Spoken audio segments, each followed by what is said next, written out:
to triple solar power capacity in the U.S., will have nearly tripled in size in less than 3 years by 2017 amid an energy shakeup that has seen natural gas solidify its position as the country's chief source of electricity and coal power continue to fade.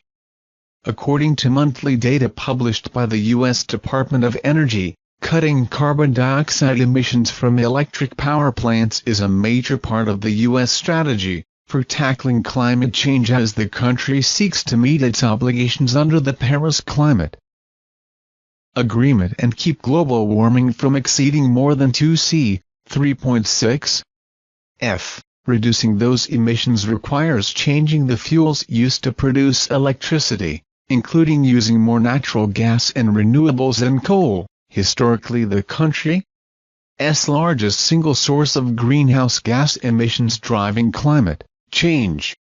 Renewables still make up only a fraction of the U.S. power supply, 8% this year, that's expected to grow to 9% next year, and the biggest driver of that growth is solar. Solar power has been on a tear in recent years partly because of cheaper solar panels and a federal tax credit for solar installations.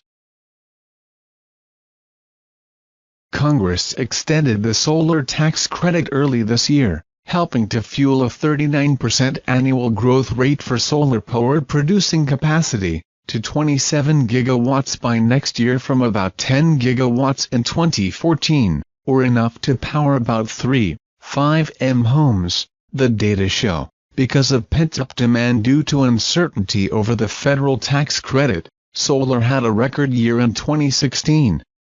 Said Doug Vine, Senior Energy Fellow at the Center for Climate and Energy Solutions. Solar capacity build-out is expected to be similar next year.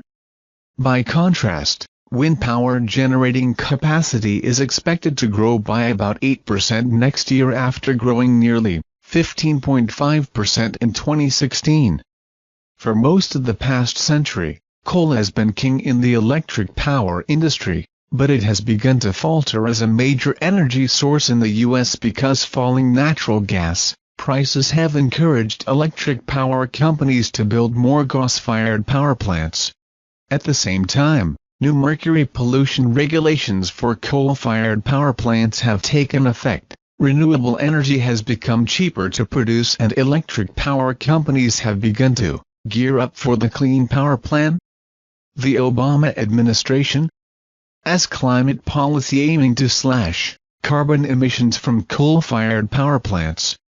For the first time in history, more electricity is produced using natural gas than with coal. That has helped to reduce greenhouse gas emissions because natural gas releases roughly half the carbon dioxide as coal. This year,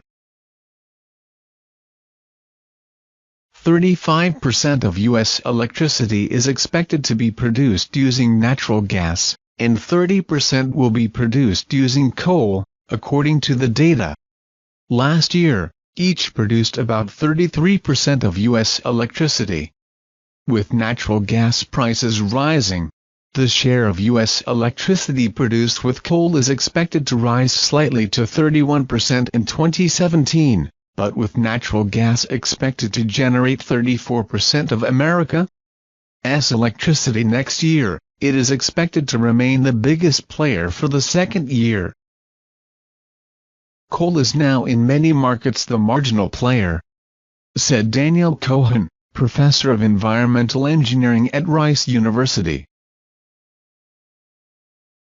There's definitely been switching from coal to gas, and many analysts think that the majority of coal power plants are losing money, as more and more companies are required to install expensive scrubbers on their coal-fired power plants to reduce mercury and other air pollution. The future of coal plants in many areas is likely grim, he said. If they losing money or breaking even, it's not going to make sense for them to put in scrubbers. Cohen said, it's likely to tip a growing number of coal plants to shut down,